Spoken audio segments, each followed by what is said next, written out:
You've waited all day for it, and we are here for you. Orange and Blue today, presented by Champ Honda, Cecil Lammy, Andrew Mason here. And we got to talk some Denver Broncos. And I know you got the sidebar, Mace, but we have to start with the Kareem Jackson thing because I didn't get to hear your opinion yesterday on this show. We also have clips from players, multiple, talking about this because this is what's on the locker room's mind, certainly when we were in there on Wednesday. Yeah. PJ Locke, Baron Browning talking about it. And I think, look, every player understands that the league is trying to create a safer game here. But the question is, how do you do it in a way that allows defenders to still play football? That's the objection. Like, there was a statement in the league's issuance of the suspension where the league's discipline person, John Runyon, executive VP of football ops, was talking about how asserted that Kareem Jackson basically could have stopped and made a different type of play rather than going into Luke Musgrave as he did. But at the same time, you've got players saying, okay, I mean, he's a defenseless receiver. We understand, but how are we supposed to hold up when we're making a split-second decision? That's right. That's the conundrum, and that's what's frustrating players in the locker room. Yeah, it's certainly frustrating, and you all have to listen to PJ Locke, who I thought was very fair and very honest in his assessment and frustration about the Kareem Jackson suspension. I mean, he's been put in that situation, bang plays. A lot of those times, I mean, the only thing I can say is maybe the hit versus Washington. Probably, he launched, get to, I want to say Logan Thomas. That's probably the only one. But the other ones, man, it's just like, there's nothing he can do. It's a bang play. The one with the Raiders, with Jacoby Myers, I hate it happened to him, but, you know what I'm saying, he slipped into a hit, and then that was a hit to dictate the game. If he get the first down, it's over with, so I don't know. You in the situation. If you in good position, you practice good position, you're gonna be in those situations all the time. And just the fact that Kareem hits like he hits hard, it just makes everything look bad. So I don't know what you do in that situation. Even for the guys around here, that's kind of like just learning from that situation. There's no clear-cut answers. Like, you watch the film, what do you do in this situation? He's playing football. So. And on top of that, he can't be in the building. I feel like they treat him like a criminal, and I don't like how everybody just staining his reputation. And he's not a dirty guy by any means. You know what I'm saying? He's a captain for a reason on his team. He pulls everybody together. So that's just my biggest thing. That's the only thing that pisses me off about the situation. And there you go, PJ Locke. Love the statements, love the honesty, Mace. Yeah, I do. As I'm kind of going back here and kind of looking at what he said. I mean, he mentions, part of what he mentions is Kareem Jackson can't be in the building for the next 3 weeks. Right. That's where he's like, hey, I feel they're treating him like a criminal, as PJ Locke says at one point. Look, I'll say this. The stuff about Kareem Jackson as a leader and as a captain, that's relevant to the Broncos. It's probably not relevant to the overall ethical rules discussion that we're having, right? It's about what's going on. But again, what can the players do on defense? I mean, and that's where the gray area of, okay, the league says he had enough time and space to adjust. Players are arguing, no, he didn't have that. That's actually something that came up with Baron Browning talking about it as well. Right. How do you make that adjustment in the moment? And another thing also comes up is if you hit too low, away from the head and neck area, you're talking about the knees. I mean, it's that target area that's from like the chest to the, to the groin, basically, to the chest to the thigh, basically. Mid-thigh. Mid-thigh. Yeah. Baron Browning talked about changing the target point, and here's what he had to say. You really can't. Like, we can sit here and try to say you can, but when you're playing full speed, you can't. Now, if it's enough time of distance between, maybe you can, but like that situation with Jack this past Sunday, that wasn't a situation I feel like he could have adjusted. I feel like he did everything he could to try to go in with his shoulder. I mean, when you kind of have a rep, though, of getting those, fine like that or getting those type of penalties, I feel like even if it's close, they just going to, give it to you. So, yeah. And there he is, Yeah. Baron Browning, talking about it and like, what are you mentions going to do? He mentions the reputation of Kareem Jackson. Right. And I think when you're talking about a suspension, yes, the reputation matters, but it's the reputation that's based on what they've already punished him for, right? It's 4 fines. This would have been number 5, right? That's where, look, when it was 4 games, everyone went, whoa. And my first thought was, there's no way it's going to be 4 games. Yeah, it's going to be 2. Yeah. I think they just put that out there to make a point, knowing it was going to come down on appeal. But still, 2 games for an on-field run of play incident, right? That is still massive. Because we're not talking about, and this is going in the Wayback Machine here. Do you remember Charles Martin of Green Bay body slamming Jim McMahon? Yes. In 1986. Mm-hmm. That you drop the hammer on because there's clear intent there, right? And it's not in the run of play. This actually is in the run of play. And so a 2-game suspension for that is actually pretty it's pretty intense if you think about it. Yeah.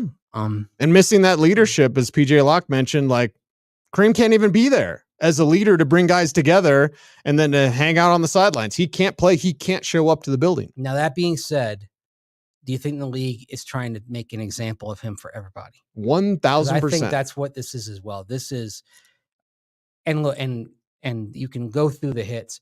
The hit on Logan Thomas in week 2 in the end zone, the first ejection this season, that was really bad.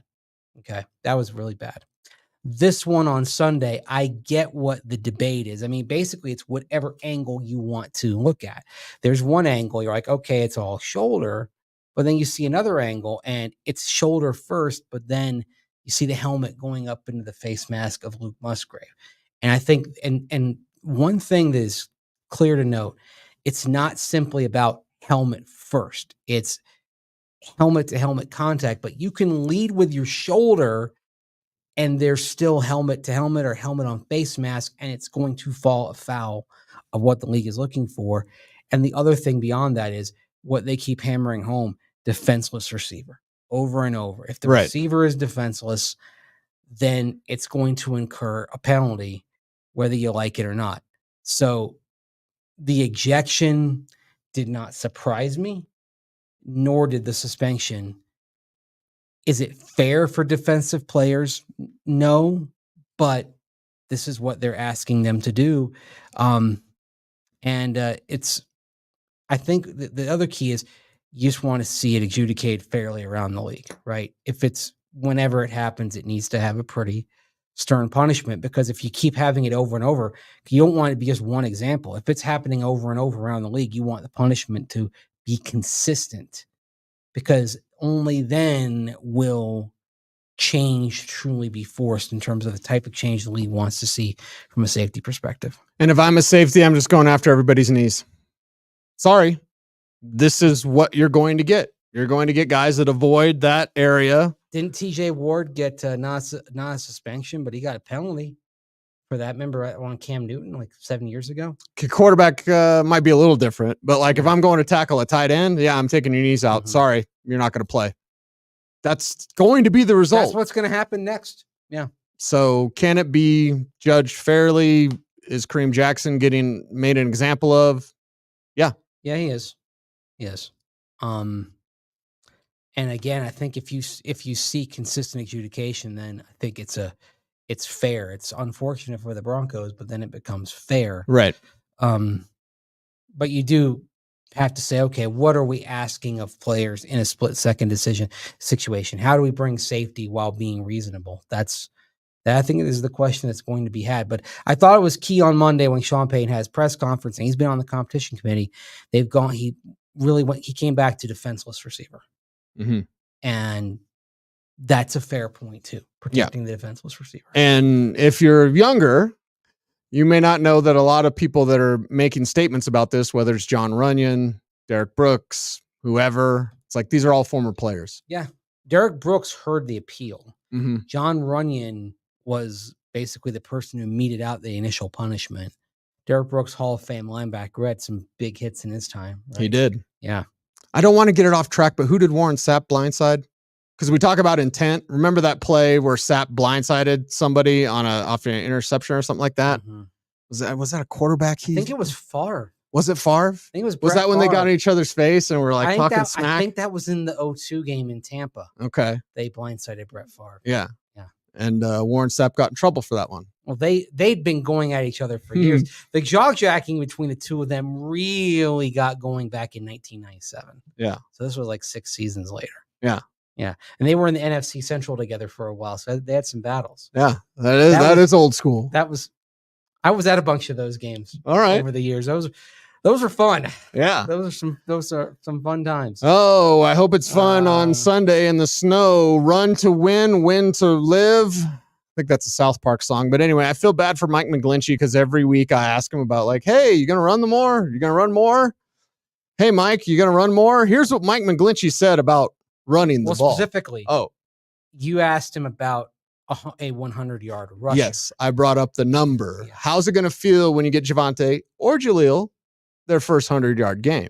I'd be great. Yeah, obviously, rushing the ball is a huge pride of an offensive lineman's life, and we believe that we have some of the most talented runners in the league, and we just got to get them called, and we got to be able to stay on the field. It's not about one guy getting. Obviously, we've had success as a unit running the football so far this year, but to be able to get those 20-yard carry games to an individual guy, you got to run the ball more than 20 times, obviously, and that takes all 22 guys. It takes the defense getting off the field on third down. It takes us converting the third downs to be allowed to stay on first and second down, stay on track, and be able to get those runs called. Receivers digging out safeties, all that kind of stuff. So it's an all 22 operation to get guys to get rushing yards, and obviously it'll feel very, very good because those guys deserve it. They've put the work in and they run their ass off every week. We will get more into Kansas City a little bit later in the week, I guess tomorrow, Friday. But still, run to win to run. If you're going to beat KC, that's a key. Control the pace. Keep their offense off the field. And also, with a defense that's playing better, get them to commit more to the run and set up some shots over the top. That's what you're looking. You're looking at run to play action to get those explosive plays that have been somewhat lacking. Actually, last week against Green Bay, the Broncos had just one offensive snap that covered more than 20 yards, and it was right there on the first series when Russell Wilson hit Cortland Sutton down the right sideline. Need more of that. Yeah. But running, even though it's pounding away and it's minimal gains, running actually sets that up by getting the safeties forward. Yeah. And getting them off bounds. Well, and Jaleel's the type of guy, if he breaks a tackle or someone takes a bad angle because he's fast, that's a house call. So you can have some of those, but you have to maintain the attempts. And Mike, to his credit, because he's so good to talk to, it's like he kept bringing up, like, we got to sustain drives. We got to keep them going. Yeah. Mm-hmm. Well, and the other thing this week, you're not going to have Nick Bolton in this game because he had wrist surgery on Tuesday. Right. Chiefs linebacker. That, I think, is going to open some things up when you're trying to get the running game going. Bolton's been a problem for the Broncos. He has. The last couple of years. Yeah. So, kind of like Sorensen. Although the difference is Nick Bolton isn't dirty. Yeah, he's not dirty. And he has more consistent performances. Next Sorensen, it seemed like only showed up against the Broncos. Mm-hmm. Like he gets beat on he would get beat on the regular by everybody else. All of them. Against the Broncos, he all of a sudden looked like the second coming of Ronnie Lott. Ronnie Lott. Something like that. Name your dude back then. It was just like, it was weird how Nick Sorensen always came up big against the Broncos. Right. It's weird. Advantage for the Broncos to be playing the Chiefs 2 times in 3 weeks. What do you think? We got Alex Singleton talking about it, but what do you think? Well, this is the question I asked Alex Singleton because everyone's focused on, is it an advantage for you guys? Because you put your prep in a couple weeks ago. You don't have to relearn everything. Well, it works the other way too, right? Goes both ways. So to me, it cancels itself out.